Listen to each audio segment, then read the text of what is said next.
Right, so this is from Gordon Thompson. August thoughts. Time flies, days shorter as summer now starts to fade. We come and go too. And from Joe Sanders. I want to go to heaven in a blaze of brass. This is after seeing a photo of hanging, flattened brass instruments. I have seen them in the moonlight, suspended from slender threads. Instruments, silver lucent floating in the soft air, moving together. A flashing canopy under the sky. A flugelhorn flies with a refulgent tuba. A trumpet outshines a euphonium as a trombone, long and luminous, slides alongside a saxophone. No sound reaches me, but when my time comes, I shall hear them in their full glory, too terrifying for ears on earth. I shall cede my body to receive them as their sonority swells within me, and harmonics rise to become limitless in music unimagined. That's from Joe Sanders. Georgia muted. Evening, Robin. Good evening, everyone. Peter started off by reading a poem from Joe Sanders, which was it was based on an imagination of brass instruments that have been flattened. Right. And it was a very nice poem, but I won't make Peter read it again because not unless he wants to. But anyway. You can watch it on YouTube in a few days' time. That's true. Yes, you can watch it. Yes, right. True. It's a bit like iPlayer, aren't we, these days? Ruth, good evening, Ruth. Are you good to go? Hello. Yeah, yes. You want me to start now? Yeah, excellent. Yes, thank you. Okay, going to read a poem called Long Haul. Latched into my window seat, I've stowed whatever's left of comfort and prepared for flight. Our rise through bumpy clouds makes luggage shift until the plane circles over the city, peels away, droning and humming through the blue that's always there above it all. We're overflying other people's afternoons in towns that vanish underneath our wings, looking down on crags unclimbed and Arctic wastes, the rubble strewn in lonely places. Night comes, and we're like pupae, curled. The plane flies on, lit wing to wing. Below, small sugarings of light that could be homesteads, mining camps. And when I wake, our shadows rigid in the early sun, descending to pandanus trees, primeval lizards crossing roads, rocks ground to sand, Australia's new day. So that's the first one. And next one's about my grandmother. No truck with electricity. My grandmother was afraid of electricity. It came from a place she called the Mains. Nothing could stop it entering the house, live and full of volts, enough to fork right through her if she sank 3 metal pins in Bakelite. She, who could power a mangle and raise dust storms when she beat her rugs, saw an end when one by one her neighbours waltzed with upright hoovers, letting the juice run soundlessly into their irons. Throughout her married life, she'd run on elbow grease, no surface free from her knuckled fist. She'd twinkle a feather duster along a skirting board, walk on her knees to pick up grit. Her scrubbing brush was worn to the wood. But when the vacuum salesman came, he cleaned her carpet with a single run. Shamed by the wad of suctioned dust, my grandmother screwed her courage to the sticking point, plugged in, and followed it around the house. That's brilliant, Ruth. I think we all feel privileged to have heard those 2 poems. They're excellent. And I think, that perspective of being on a plane as well, it's, what you see from up there and how distant you are. But they're lovely poems. Thank you very much. Love them. I think we all did. There was lots of clapping going on while you were reading, but your eyes wasn't getting past. Silent clapping like that. Isn't it? Jim seems to have turned into Mr. Blobby here. I don't know if it means he's with us or not. It's kind of two strange things on the screen, whether he's just left the video and still here. But he's not on yet anyway, so it's not crucial, but except he might be missing it. Robin, hi Robin, you good to go? Yep. Okay. Okay. Couple of old ones, I'm afraid, tonight. First one is called Walking the Word. I took my word for a walk. It stopped, peed on a piece of paper. Soon, attracted by the scent on the wind, other words appeared, sniffed at the rear of my word, and, despite my feeble protestations, copulated, conjoined, produced an offspring string redolent with meaning. And as a result of this connection, there's one more poem for my collection.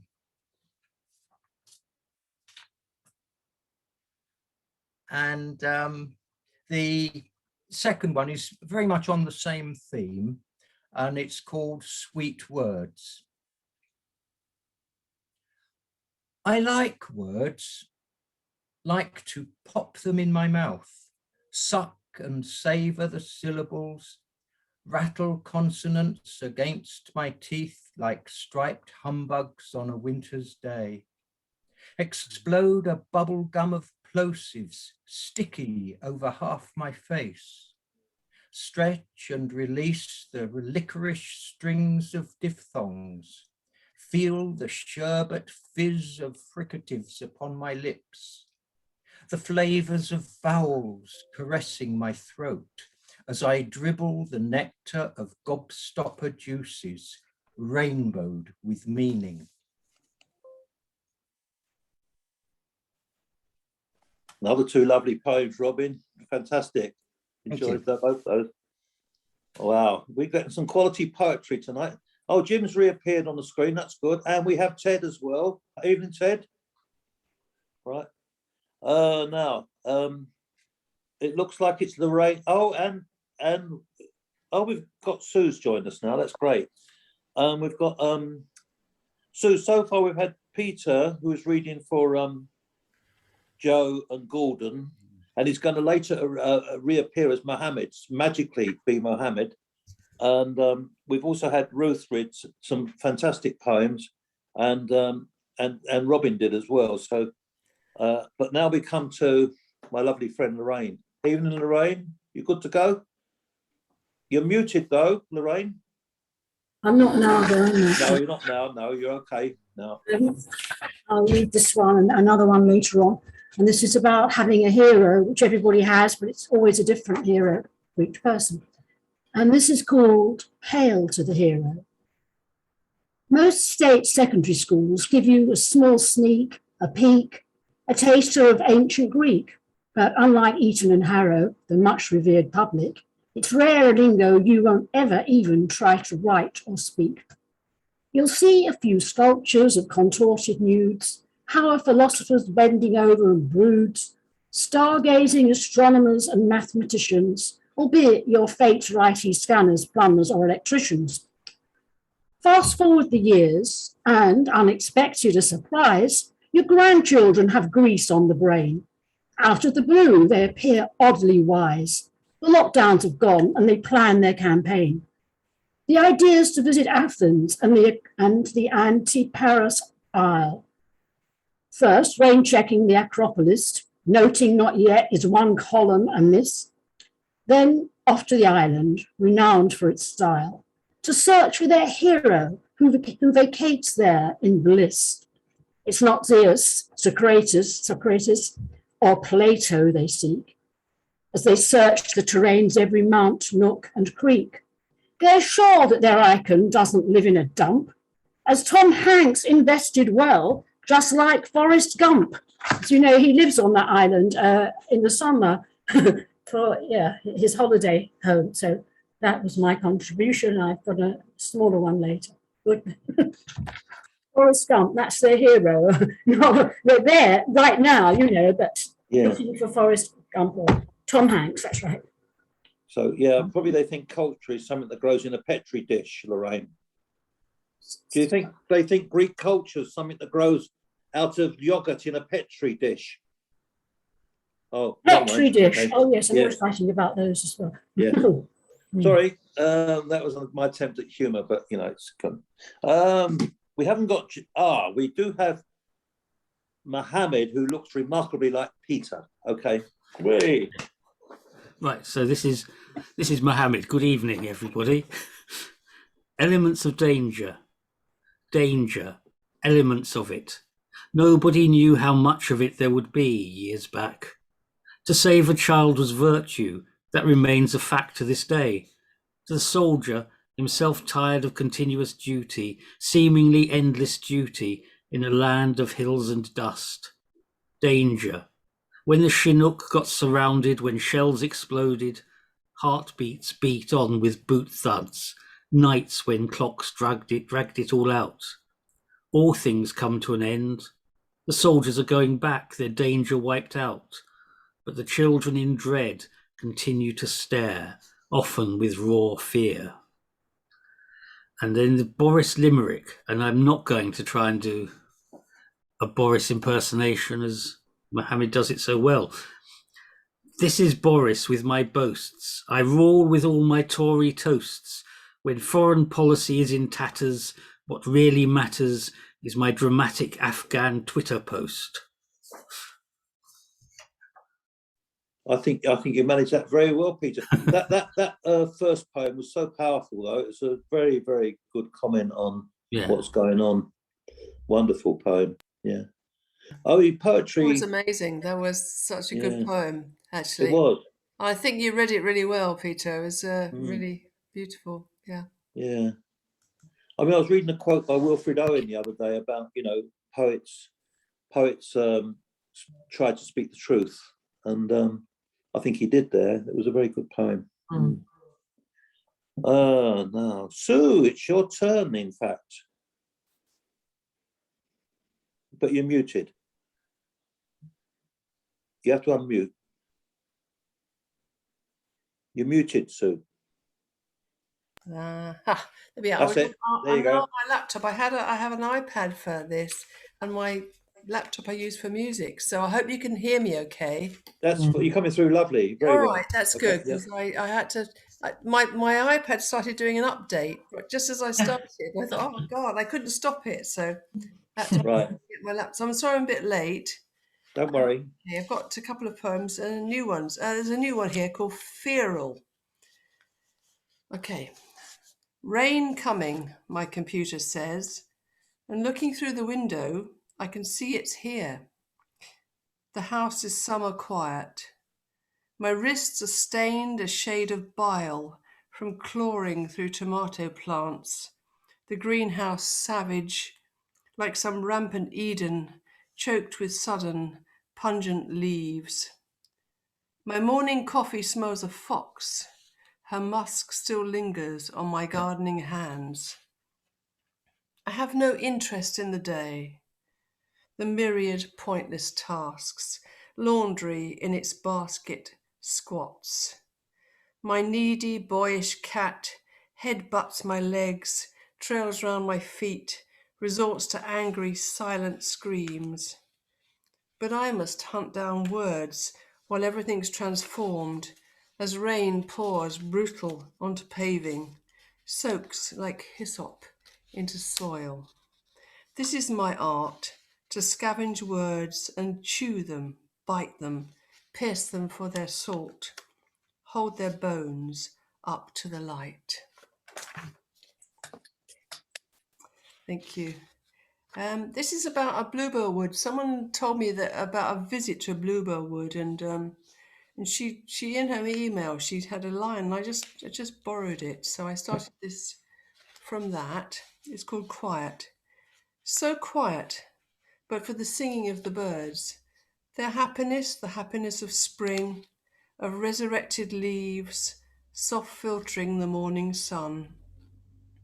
Bright, flawless notes which carry crisply through the canopy, which are transposed and taken up, passed on. And I tread gently through the wood, for everywhere that overwhelming indigo is poured out fragile in the slanted light, rare hyacinth scent. The guardian trees are solemn, proud, yet lenient with my footsteps, merging with my breathing in, my breathing out. Okay. And the last one, I've just been away on a course. It's so lovely because you know how it's been. We've not been anywhere, done anything. I went on a writing course at Flatford Mill, which is Constable's family, mill, and in Suffolk. And it was all about river poetry. And this is something that I wrote there. It's called Reflection. In that rough water between wake and sleep, the river speaks to me. Surface things catch my attention, or the glisten, glide. Music of the river is an icy white noise, pitched to soothe and numb. There beneath the ale-brown surface, lost things like to hide. Dark thoughts, obsessions, sharp-edged lacks. Let them dissipate, dissolve. Let them soften into nothing, lose their substance, awkward shape. Let the morning start a new page. Let me walk that clear chalk stream. Okay, thank you. Beautiful, Thank beautiful. you very much. We're getting some quality poetry tonight, folks. Thank you Right very now. much. No, I Really really good. enjoyed it. It's really nice to be back with you all. Thank Yeah, you. thanks. So that's lovely. Martin, are you ready for us, please? I'm ready. Very good. Looking forward to it. So as has been my custom, I'm going to do one from the book first, then one from Richard Welber, and then a more recent one of mine. So this is mine. November Thoughts. Sometimes the mind lies fallow, thoughts sparse as leaves on a November cherry, stale like old parchment, colour of leaves on sallow, or like rowan, bare of all but the fiery berry. Then the mind plays an elegy of mournful cello, gone musings of spring and summer's memory. Soon through woods winter's wind will bellow, hurling lancing needles, which the grey clouds carry. But still the robin will sing, persistent fellow. Yet winter frowns at such effrontery. How long till crocus, spring herald rises, blue, white, yellow? Through the long November nights, such thoughts are momentary. And this is one I actually read this morning. We have a couple of poems every morning, me and the wife. So this is Folk Tune. When Bunyan swung his whopping axe, the forest strummed as one loud lute. The timber crashed beside his foot and sprung up stretching in his tracks. He had an ox, but his was blue. The flower in his buttonhole was brighter than a parasol. He's gone. Tom Swift has vanished too, who worked at none but wit's expense, putting dirigibles together. Out in the yard, in the quiet weather, whistling behind Tom Sawyer's fence. Now when the darkness in my street nibbles the last and crusty crumbs of sound, and all the city numbs and goes to sleep upon its feet, I listen hard to hear its dreams. John Henry is our nightmare friend, whose shoulders roll without an end, whose veins pump and burst their seams, whose sledge is smashing at the rock and makes the sickly city toss, and half awake in sighs of loss until the screaming of the clock. John Henry's hammer and his will are here and ringing out our wrong. I hear him driving all night long to beat the leisured snarling drill. And another one of mine. This is a Villanelle. A warning to the worldly wise.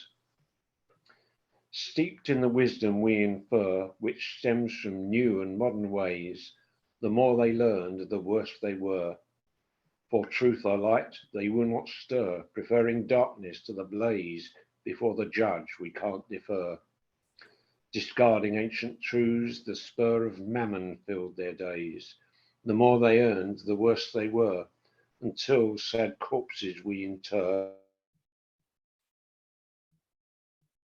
And murmur over clay in clay before the don't demur to settle with him while you may, and no more turn to what you were. To those so stubborn they prefer life's fleeting pleasures, note that phrase. The more it turns, the worse we err. Before the judge, we can't defer. Thank you. Thank you, Martin. Lovely. That Richard Wilbur one, I very well read. You know, he had a sort of feeling that Dylan Thomas might have learned a thing or two from him. You know, it was a lovely sort of quality to it. Yours were good as well, by the way. I've got his collected poems, and it's falling in bits. I've got to get another volume. It's been mended with sellotape, and it's falling apart again. I know where to get it, but I just haven't got round to it. He's written a lot since that. Yeah. Yeah. Okay. Right. Thank you. Alan, are you ready for us? Yes, I'm here. Okay. This is called Pond Skater. I sat watching the pond skater, its legs spread for balance and stability on the liquid surface membrane. On closer inspection, there were white halos around its water-repellent feet as they pressed into the surface, the fine hairs trapped air preventing it sinking. I marvelled at this ability to glide across the surface, the elegance and agility propelled forward by the rowing action of its middle pair of legs, reminding me of Torvill and Dean, the majestic ice skaters. I continued watching as I lifted my cup to my lips, then blew, saying, "Get off my tea." Thank you. And this was from our little group of poets, Poet Rights, and this is called Shadows, and this was to fit a phrase into a poem. The telephone rang, instructions were given, the scramble bell rang out. Crews stopped whatever they were doing, playing cards, playing chess, smoking, waiting. Pilots ran to their planes. The Battle of Britain had begun, coordinates were given, planes filled the air. German bombers approached over the coast of Kent. In the spring sunshine on the fields below, their shadows dart over the countryside like fish downstream. Thank you.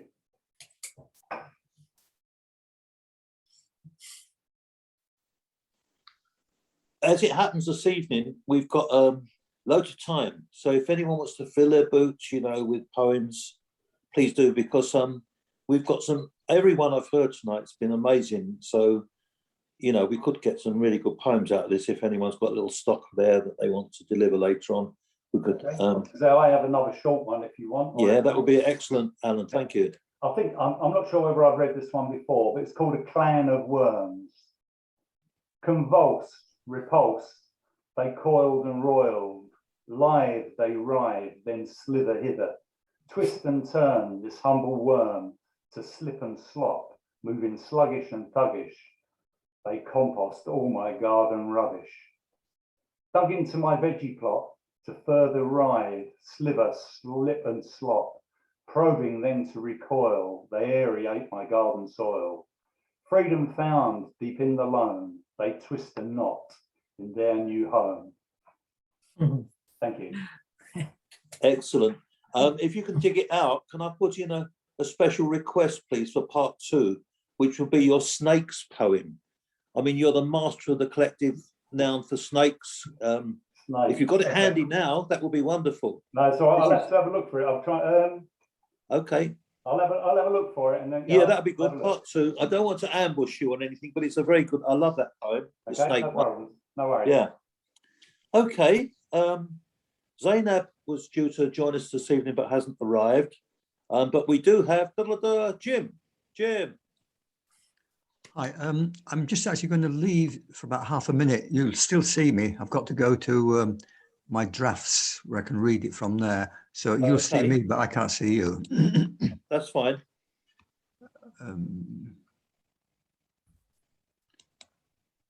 Oh, yeah, right. Yeah, it is turned up. Sorry. Born in the USA, money is worshipped by faux Christian Mammonites. Dark irrationalism luxuriates as concealed self-hatred projects itself on scapegoats. Transient buffoons strut the stage, then exit with bulging pockets, their soul and enduring purpose fulfilled. Now, discord and civil war approach. Internecine militias gather as China waits to pounce. Meanwhile, political gladiators hold up severed heads, yell, "Have you been entertained?" And somewhere in the pouring rain, Bruce Springsteen is singing, "Born in the USA." Right, now I'll come back to you, I hope. Yeah. Okay. Yeah, the next one is it's different. It's called "I Wish I'd Had the Wherewithal," a lullaby for troubled minds. Every time I talk to you, I was looking for some kind of clue to help us get inside our troubled minds. But I could not for the life of me find any way to set us free, as darkness spreads its wings and left us blind. For when you were sleeping close to me, you were like a verse of poetry, and everything you did was like a rhyme. And your breath was like a nightingale's that flutters by a windowsill, looking for a child that's left behind. Oh, I wish I had the wherewithal. Yes, I wish I'd had the wherewithal to ease our troubled minds.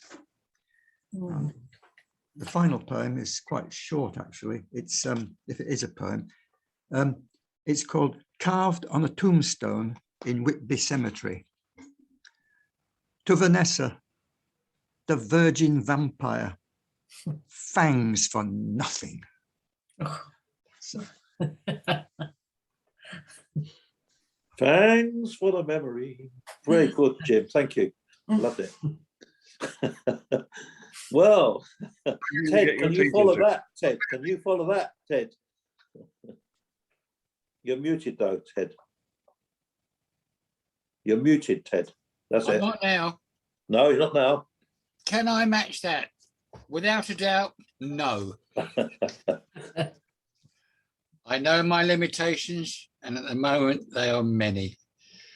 Right, just to confuse you all, Mandala, we are so small. I got a little note here. In 2011, this was part of the UK-USA Poets Anonymous Poetry and Painting Exchange. And it was written for a painting. I'd just leave it at that. I won't bother about the thing. Anyway, the painting was called Meditation by artist Brock. Mandala, we are so small. The mind's eye is steady in the minutiae of the seen yet unseen detail of daily luminescence. Billions interacting, exploding, darting, floating as snowflakes, transient colours, patterns of the mind. Each particle orbiting in a galaxy, believing it only has life, each galaxy in its system, in its coloured universe. Each universe in universe of universes, ever decreasing, increasing and renewing in symmetry of a microscopic helix. Oh, peace and tranquility. Oh, that we could all see. Oh, we all should see. That's confused us all, isn't it? I tell you, it might be all right if I had the painting, but I haven't. So. On the different extreme, Brixton Ballet for George. Between the passing feet of travellers shuffling to London's transport, a plastic bag uncurls across the pavement, turns and twists, unfolds and rises with the wind above, shop doors reflected in the windows and apartments, passes plaster adornments and rests on the Victorian window ledge. Onwards, upwards, looping loops and diving dives, keeping travellers in suspense, apprehension, and entertainment as never seen here before. Can it stay so high? This dancing performer capturing everyone's eye at Brixton Station railway bridge that rides above Electric Road. Ensemble, Adagio, Petit Jeté, Mazurka, Jeté Entrelace, and the wake and rushing of the train. And in the wake of the rushing train, arabesque, pirouette, and gone. An exhibition of plein air art sponsored by Tesco at 10p a go. There you go. Our very own South London John Betjeman. Well done, Ted. Yeah, I just You took noticed us that there was the 2 words, wasn't there? There was. They'll come out. Nice one. Are you in the workshop there, Ted? It looks very kind of In my like carpentry. yeah, where you are. it's my little no, not that sort, but it's my little office. All right. Come sometimes art room, sometimes poetry room. Loads of books lying around, and at the moment in the state of Yeah. because rubbish. You're in transit, are you? That's the one. Right. Don't dissemble, Ted. It's a man cave. Yeah. Yes. Yeah.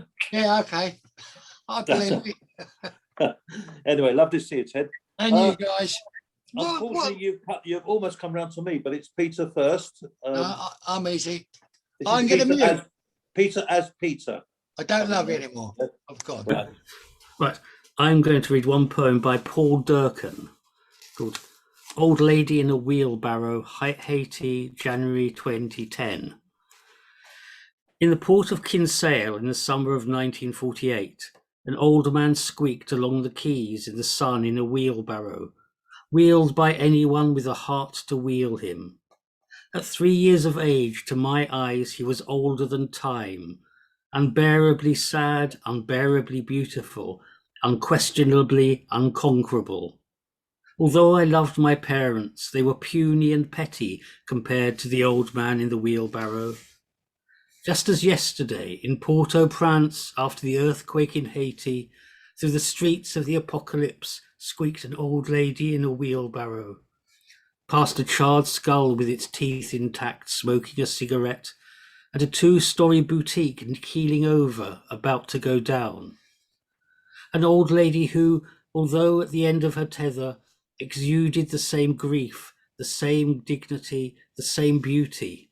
Under her green headscarf, her assailed face splashed with foliage, her right hand held out palm outward, in supplication but defiance.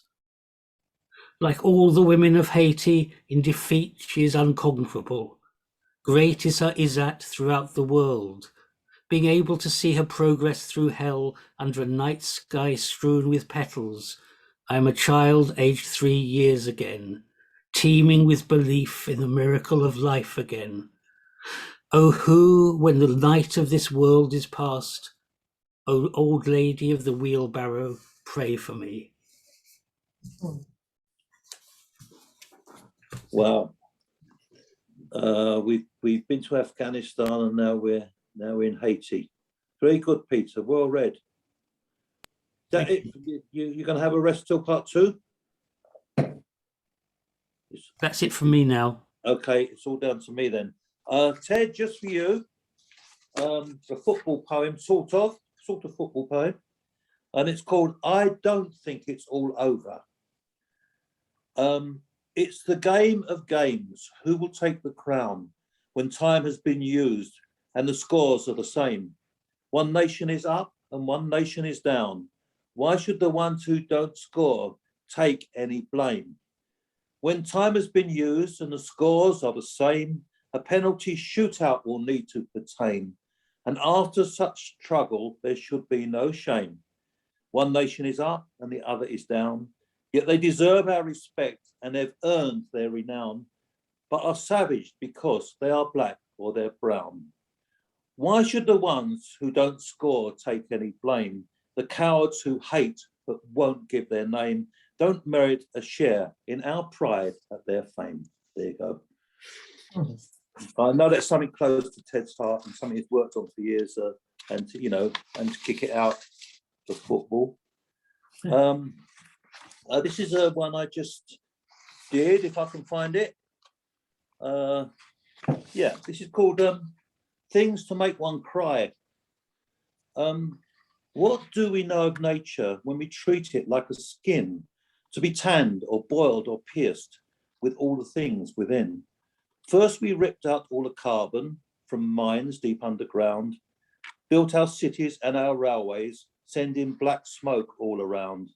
Then we ripped up the peat bogs, the moss that helps us breathe, tipped it on our garden so we could plant our seed, leaving curlew and sedge warbler with nowhere else to breed.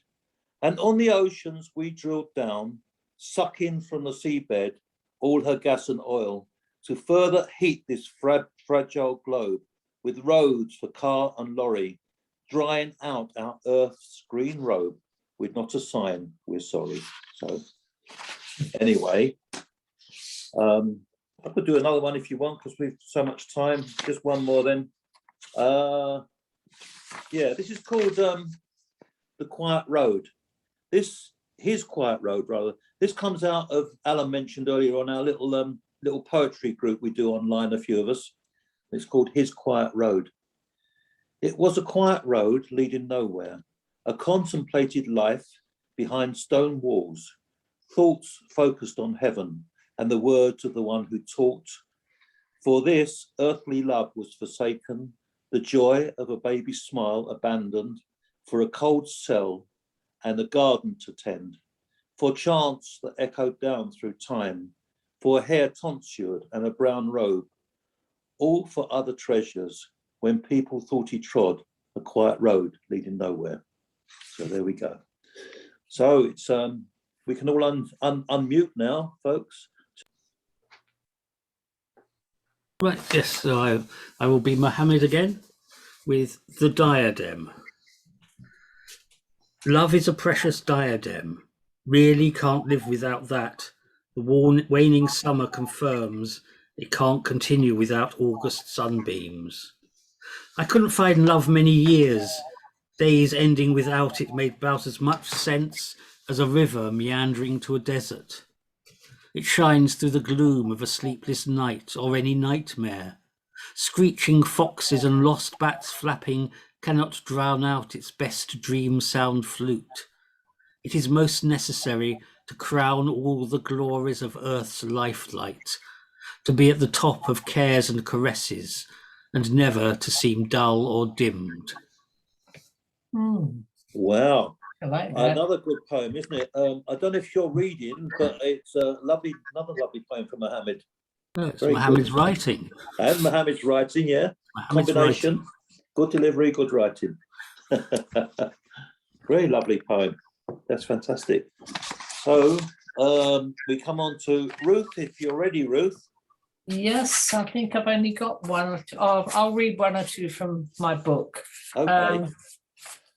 Okay, the first one is called In Passing, right? And it's about an encounter with this woman that I came across in the United States. In fact, it's got a bit at the beginning from Walt Whitman. Stranger, if you passing meet me and desire to speak to me, why should you not speak to me? And why should I not speak to you? So here's my poem. Seeing the car, she stopped short at her mailbox, weary in such a lonely place. I said, hello, nice day. Then she broke out in smiles. Only a tourist would stop to take photos of wild turkeys that pooped in her yard. Here the pines were steepled in snow. It had been warm back in Kettle Falls. I was sure I had seen a bear in a grassy space. I asked how she found it so high. Love it, she said. You betcha, punching me on the arm. She told me her last journey would be down the hill. The doc reckoned I could go any time, and I said, good, no cause to spin it out. It's something I have. He did tell me the name, but I call it drop dead. Meanwhile, she was going to pick the last of her string beans and make zucchini and onion relish in the afternoon. Tomorrow she'd drive to Colville in her dented truck with a Winchester in the back. Right, and another one. Yeah, revenge tragedy. Wasps in a high buzz, crazy for wood, flitted through knotholes, wired themselves onto joists. They spent finicky hours testing the ply and grain they chewed to a paste. We listened to them click against the eaves, knew they'd be waggling their waists, docking their wings to crawl through the door of a tenement built from spit and pulp. Wasps in the kitchen sampled our jam, then bumbled against the window pane. Drinking from wet cloths, they plunged their stingers into our wringing hands. Enough. We tied a nozzle to a beam, turned on. There was the plump, plump, plump of them travelling at speed down the vacuum tube. It went on for hours. We looked at them singly, sucked mid-flight into a bag full of dust and matted hair. The nest went quiet, so did the bag, unemptied until a light flashed red. They had festered to mush. Later, we wondered what they had released. We could no longer taste nor smell, and when we did, everything was foul. In the garden, we sipped our noxious tea. When the reek of the roses sent us indoors, we asked ourselves, pleasure of life, what is it? Never the silence of the wasps. There we go. Excellent, Ruth. Lovely. You've made me have sympathy for wasps, which is a first, Ruth. Yeah. But apparently they do a lot of pollinating. They do a lot of good. They're just as important as bees, I understand, in terms of helping our fruit and things to fruit. So there you go. Yes. Yeah. So thank you. Do you want to do any more? Or are you okay now? Is that, Oh, I'll do one more. yeah, that would be nice. Thank you. Okay. Late home from the tropics. My absent father's propped on the sideboard, a man of shadows, grey on grey. Handsome, your dad, says Gran, giving him a dust. A gentleman, such a wonderful dancer. He sends me aerograms, always in capitals. I tell him I do joined up writing now. He draws me the geckos on his walls. I ask when he's coming home. One day, there's a black metal box in the hall, his name painted in white. I practice the word lieutenant, then look at the photo again. He'll be in khaki now, medals on his chest. A telegram comes, 5 words. His arrival, which train? Mum makes for the station, returns alone. I'm glued to the window. Can it be him? This man unlatching our gate? Before he can knock, the door opens. They're clasped and in tears. The man of shadows has frown marks, a bristly moustache. When he holds out his arms, I hang back. Chat and more chat. I try on his puttees. Can we open the box? The lid creaks, swings back. He's lifting out tin after tin of navy cut, prize chocolate, the first I've had. He gives me a pale leather shoulder bag. Mum has a writing case and a many-armed wooden goddess. Should it be in the house Gran's never seen the like. I'm twisting the gold on my elephant hair bangles. I take them to bed with a fistful of annual annas and pice. Change from the market. Before the bomb struck, lifted him off his feet. Oh, it's a lovely, amazing poem. Thanks, Ruth. Yeah. Another war baby, eh? Yeah, absolutely. Yeah. Well, that's really good. Thank you. Don't know what to say after that. It's a beautiful poem. Yeah. Anyway, where are we? Lorraine, Robin. Oh, it's Robin. Hi, Robin. Still muted, Robin. Yep, That's it. There we go. There we go. Okay, another couple of old ones, I'm afraid. First one's called Ruined Mosaic. The Romans, it must be said, knew a thing or two about mosaics, though no photograph exists as witness to this mosaic in its prime, capturing in rainbowed glaze like flies in amber, the seasons, memories of breeze-blown trees, camaraderie of summer days. But just as circling years groove lines upon our features, so sun and frost and time have worked their will, teased out the tessellations, though still we can discern in stubborn fragments, here half an ear of ripened corn, there a curling vine of purple grapes, a shaft of fractured sunlight, all the rest now gone. And so, like this mosaic, we too assemble, find ourselves, our place, disperse, move on. And the second one is called The Ducks. And I feel it's quite apposite at the moment. Yesterday, 4 ducks came to our street. First time we had been visited by ducks. 3 blokes, 1 token girl, duck walking down the centre of the road, eyeing up the properties with a proprietorial air.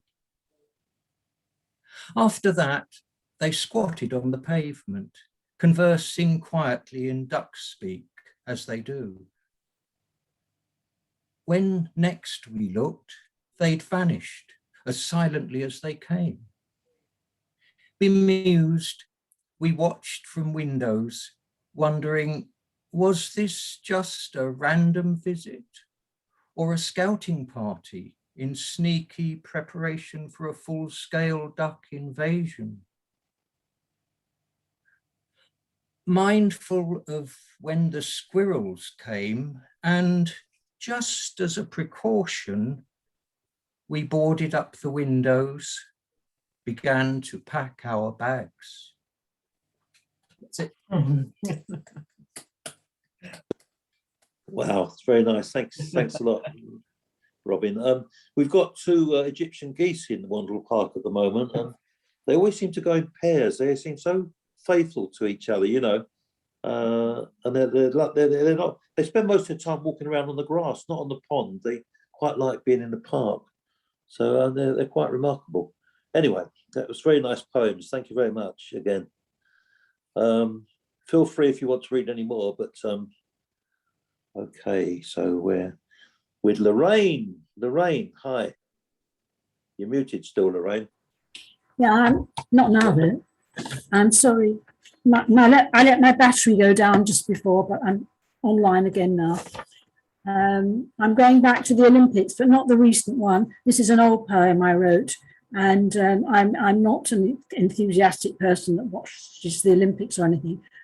And this is called Static Sport from me. You have to weigh it up. Don't be naive. Sport's not quite what you've been led to believe. There's no need to knock yourself out, sweat or bleed. There's a trick to becoming Olympic. In the rules, it's decreed. If you don't want to rise when the cock crows to train, exercise the grey matter, be a sport and resort to the brain. Don't be physically acrobatic, remain enigmatic. You're in with a chance to win gold, even if you stay static. In chess or bridge, switch on your fine-tuned mind, overthrow, mow down your foe, relax and sit back. Use the neat moves you've planned. Use a surrogate's hand. Regulations approve, it's not banned. Don't flinch, it's a cinch. A glittering medal and worldwide claim will be yours without moving an inch. And it's true, you can use a surrogate, etc. And that. And my daughter-in-law's mother says that everybody must learn to play bridge before they die, but I'm postponing it a little bit longer. Anyhow, continue. The only other one I've got, unless somebody else has got more, I just did one. Please carry on, Lorraine. We'd love to hear more from you.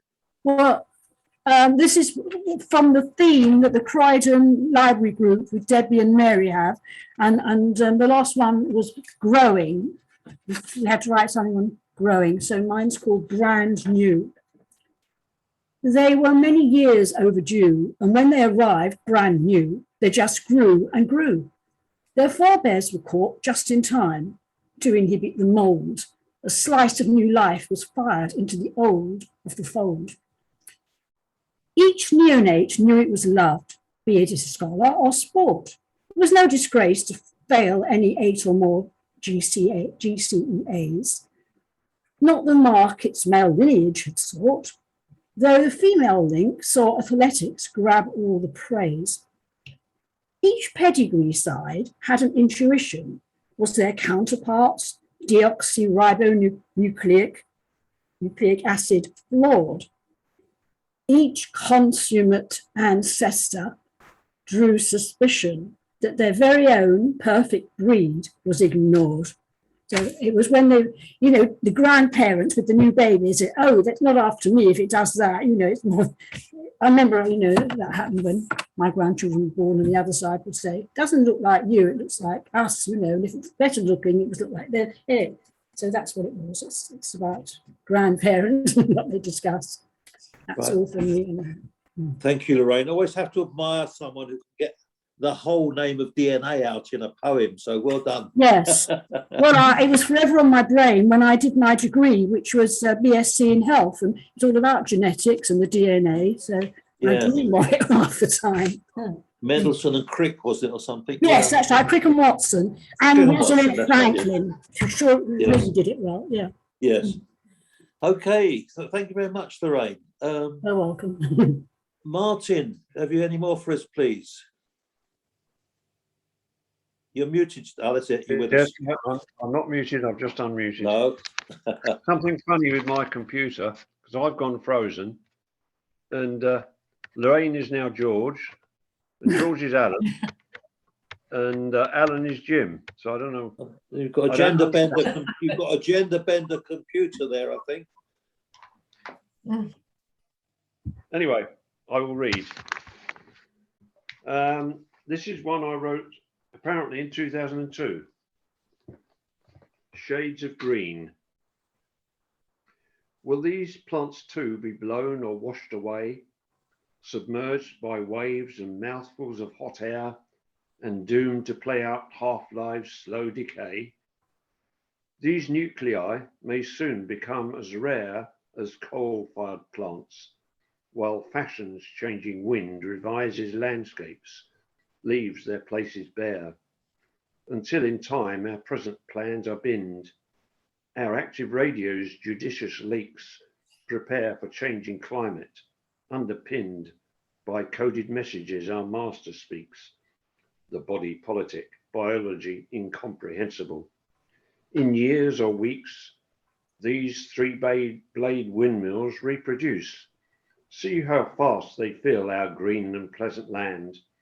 They flower and fruit with such fecundity. Meanwhile, what energy to have those banned is wasted by supporters of this party, smug spokesmen who are always near at hand. The nuclear family are not so hearty, Green power has chance to replace nuclear plants. Times article 15th of February 2002. So that's what, 19 years ago, and we're still banging on about it. Anyway, I've got another one.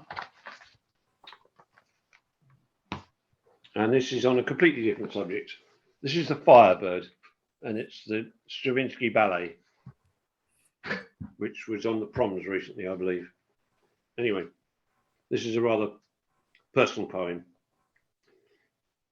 Hearing Firebird again, recalled a time so bittersweet and long ago. We were a couple then, still green with love, at a neighbour's for dinner, though most detail, names, date, menu, drove from memory long since. Music alone can prime recall. They played this record, guessed it was their only classic piece. And then as now, this ballet gripped my mind and reason bowed to senses. My amen was silent, all things have their season. I affected to prefer the right because so startling, brutal, bold. 1913, Paris, riots when first played. Mature feelings now abhor this choice. One reasons it need not be made. In both of them, Stravinsky's voice is clear, but I digress. Returning to the scene just after dinner, music, coffee, talk. We thought them common, proving so, our condescending lower middle class. Such subtle social sins. To grow more humble, years of trials pass, and these were plentiful along my Christian walk. Back then it was a chance to witness, spread the message. Eagerly in youth we spoke for Jesus. Only later came a cooling ardour for the truth, and deeds dishonouring that name. That unknown later saved our faces fiery red. Thank you. Really like that one, last one, Martin. Very, very personal to you, isn't it, that poem? It was lovely, thank you. Liked it a lot. Right. Alan, you ready? I'm ready. Okay. I've found your snakes. Oh, good. I Well think done. if I start with it's called a tangle of snakes, but I must just sort of confess that I do owe the inspiration to Jim for this poem. And I have written something similar since, but this is called a tangle of snakes. The ascension of snakes, a dimension of snakes, the fear and apprehension of snakes, a tangle of snakes, a wrangle of snakes, a writhing, rolling strangle of snakes, a slither of snakes, a river of snakes, a look into my eyes, come hither of snakes, a depiction of snakes, a restriction of snakes, a crushing boa constriction of snakes, a bundle of snakes, a tumble of snakes, a slippery, silent rumble of snakes, a knotting of snakes, a garrotting of snakes, a rotting, tumbled slotting of snakes, a collection of snakes, a detection of snakes, an object of the affection of snakes. I've got what it takes to give me the breaks, to face up, to man up to the fear of snakes. Thank you. Well, we stand in awe of that one. Thank you. Well, Next one. and it's all thanks to Jim.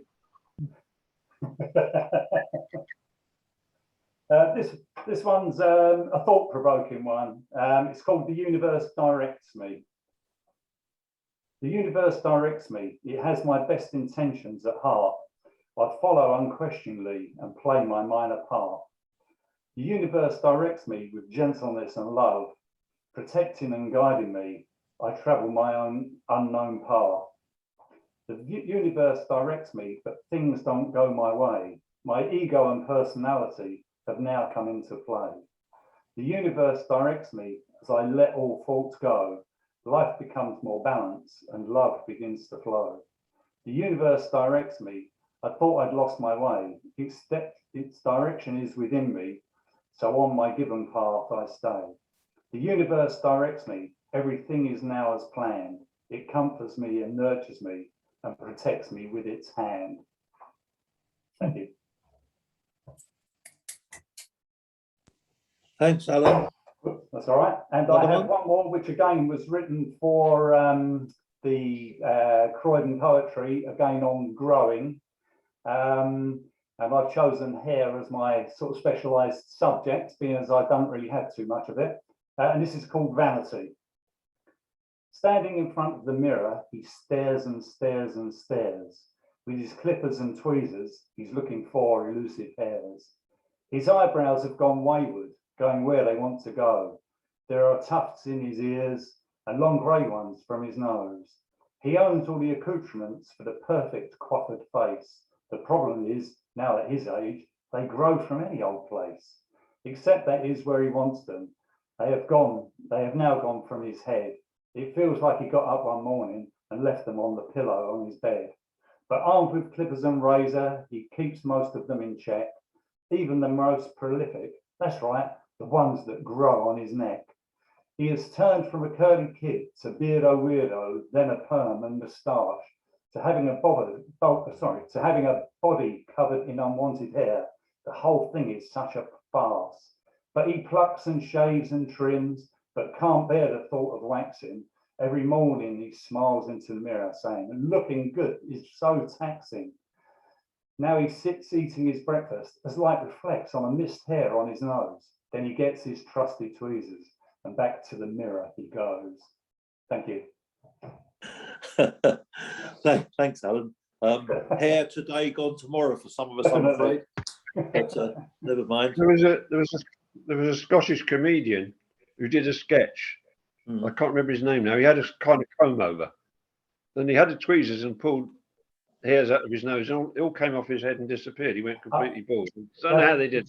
Yeah, sorry? You remember that? Yeah, I do. He was the guy who used to do the adverts, didn't he, for a chocolate or something on the television? That's right, yeah. Probably. Yeah. Can't remember his name now, sorry. One of the Charlton brothers used to do a famous comb over, didn't he, Ted? And sometimes when the wind blew... Yes, it was Bobby Charlton that did Bobby, that. that's right. Yeah. Anyway. With his eagle wing. Yeah. Yeah. Okay, that's it. Anyway, we're going to slither seamlessly over from Alan to Jim. There you go. Jim's muted. Jim's muted. Jim, you're muted. I'm doing the same thing about transferring to somewhere. Yeah. Okay. Yeah, right. This one's called Going Not Gently. As a man nears 80, he becomes his own child, needs firm handling when his thoughts run wild. He can't stop swearing and there's foam on his lips. His body's a traitor with a Judas kiss. There's no happy ending when the nightmares come and morning arrives like a loaded gun. When he gets out of bed, he has a dizzy spell. His mirror's a demon saying, shouting, go to hell. So he takes a walk, reads a tabloid press, stares at beautiful women in a state of undress, looks for an end to a troublesome poem, then reads about the death of Leonard Cohen. I'll do one more poem. It's called The Small Ads, you know, when that's how you caught it in some cases. The Small Ads.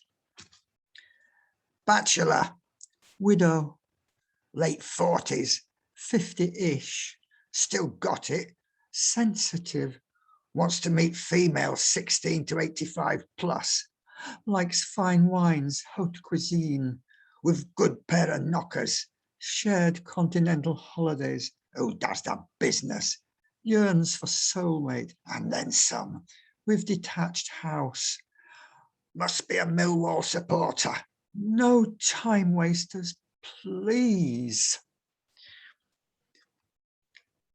Yeah, I'm going to have to leave now. The reason is that I'm having awful problems with my computer. It's just driving me up the wall. And I've arranged for somebody to sort of come in and have a look and maybe he can save me. But, you know, I just do hate these computers. I hate. Yeah. Okay, then. So I'll leave then. Okay. As usual, Jim, okay. You've left us on a high, Jim. So thanks very much. Thank you. Bye. Jim. Bye-bye, Jim. Bye, Jim. Bye, Jim. Right, now we're going to Ted. Ted, you're on. You're on stage, Ted. When you unmute, you're on stage, Ted. When You're you very- unmute. You're When very you well, unmute. you're very well lit, Ted. And it's going to be very well voiced now, so welcome, Ted. When you hear my attempt at this poem, you may prefer it have been muted. This, if I can read it, is a handwritten poem by Ari. And I did a painting of this poem. Anyway, I'll do my best. Neil. I watched your light step away upon the path, your earthly sun shining back on me, followed by the advancing, all-swallowing dark. That shadows behind you on its pleading through each step away, your love light bending. The drawn-on dark is pulled in tow, and as I watch your light receding, my soul is stifled in the night's sorrows. Your circle of light moves ever away, and I stand dumbly at my door and helplessly watch the end of the day draw on night evermore. At the halfway point of this your sphere, it's close enough that you should turn upon the track and once more return to me with love. The dark could still be pushed back, but on the I'll give it a miss from there. I failed in as much it's a lovely poem. I can't read my way through some of the words. Right. To try and get myself off a little hook. There we go. A ray from the grave. We kiss anytime. We kiss anytime, dance in supermarkets, embarrass shop assistants with nonsense about the children, how there's more and she's the worst. We talk to people, smoke cigarettes, blow smoke in defiant sharing, laughing at the stupidity of everything, loving each other, wanting everyone to know. In the kitchen, I pirouette. We dance in unknown footsteps and the children join in, and I'm left holding the youngest. We duet, hoping you'll choose one of us and you'll return. We frighten each other and I go, then leave messages of washing or a poem just begun. And on your answer phone, numbers for a competition we know we'll never win.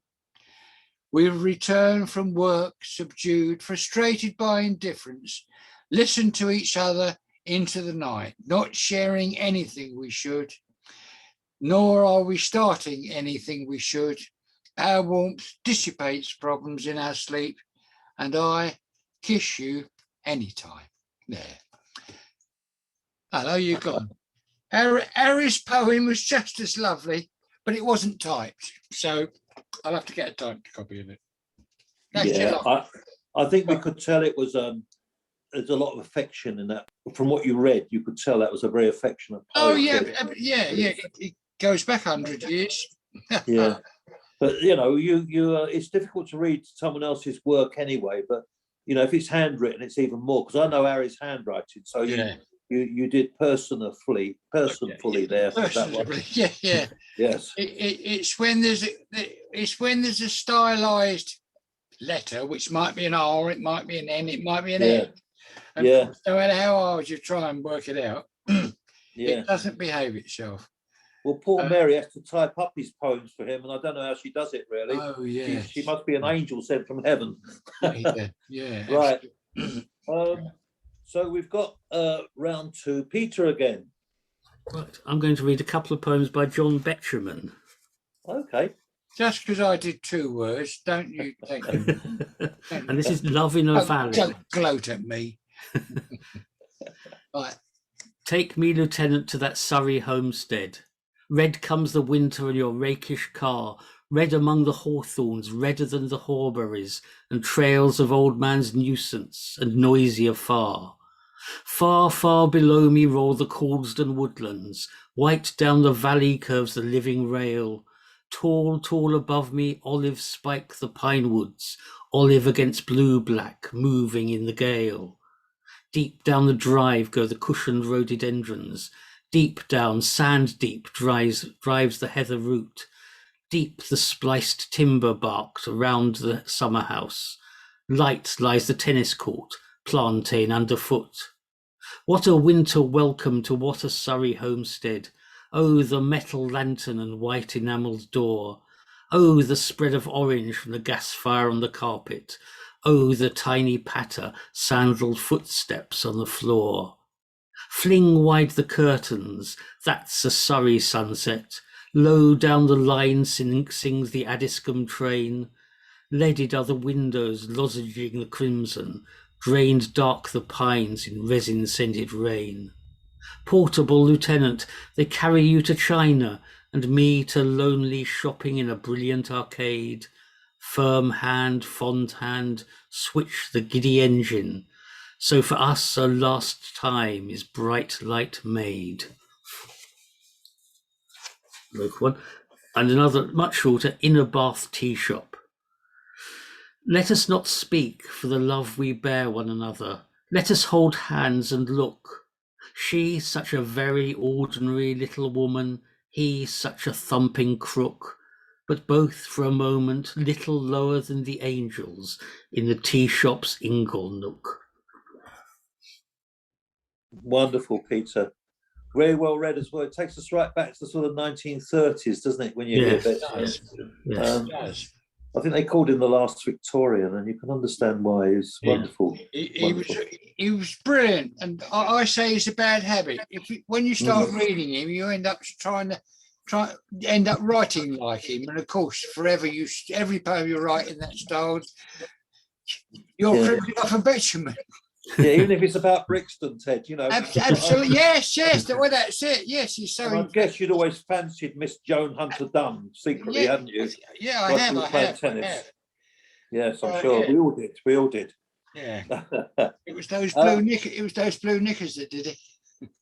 Alan wrote a wonderful poem about that lady who teaches us to cook, Nigella. Go on. Alan, it's not mine, it's Alan's. And it is the most raunchy, seductive poem you could wish for. And I hope he's going to read it after I've done my couple. Yes, yeah, you're giving him a I'm fine just putting him on the spot here, Alan. Yeah. Right. So, global warming. When nature shakes her mighty fist, the gods of earth must be mighty pissed. That's when the fires and floods arise to say our eyes are off the prize. The gods of earth must be mighty pissed. We rape the land, set the forests ablaze, yet fail to see through our greedy haze. That's when the fires and floods arrive, the rivers rise and many die, yet our leaders are not asking why. To say our eyes are off the prize is really no great brainer. No great brainer. If nature's pissed, well, really, who can blame her? So there you go. Now, this one is I've only just been rewritten this, so it may not work, but we'll try. It's called Time Does Not Teach. From Limehouse to Lymington, Dundee to Dungeness, they went for king and country for to don their battle dress. Drawn from cottage and from mansion, gutters, farms and smoky slums, drilled to follow orders and to keep marching on in the face of bombs and guns. It was not for them to query the folly of it all or muse on who'd step away on any single day, when huddling in the soaked and blasted clay, where screaming shells scalp the land of every single tree, here the wary and the fearful, the brave and the bold, would find their thin thread of sanity too difficult to hold. Some came back lame or crazy, others did not make it home. And though so many followed, the lesson still stayed hazy. that no more men deserve to lie beneath a foreign loan. There you go. And lastly, a new perspective. To climb high is the height of ambition. When you are 8 among swaying branches, the world looks smaller and you are bigger where the tree buds open to the sky. When you are 8 among swaying branches, you learn of risk and mortality while you are on unsteady surfaces. The world looks smaller and you are bigger. And somehow the breeze is fresher when you leave the paths of earthbound man, where the tree buds open to the sky. Fresh greenness looks at the golden sun, and life seems to smile out of the shade. There you go. Well, we've got there. We can all unmute. Oh, no, we've got Alan. Sorry, Alan, can you do Delia for us? It's not Delia, it's Nigella. Nigella, sorry. Even better. Yes, it has to be Nigella. Sorry, mate, just testing. Yes. I will just say that I've never had a request before, so to have 2 in one night, I think I've probably peaked too early. Oh, well, you're doing well. It just shows how good you are. Okay, this is called Culinary Erotica. It's a TV cookery show for men. Nigella's on the box again, with her pantry full of jars and her little gasps and oohs and ahs. Her first recipe gives her so much pleasure. It's a chicken breast, a simple double dredger, giving it that extra crunch. Men across the country dream of double dredging with her after lunch.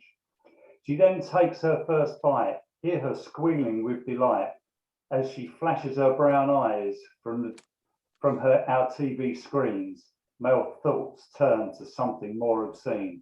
My wife asks, do you need a cold flannel or should I change the channel? No, I'll be all right in a minute, as Nigella takes a bowl of mayo and plunges asparagus deep in it. Male viewers once again are being pushed to the limit.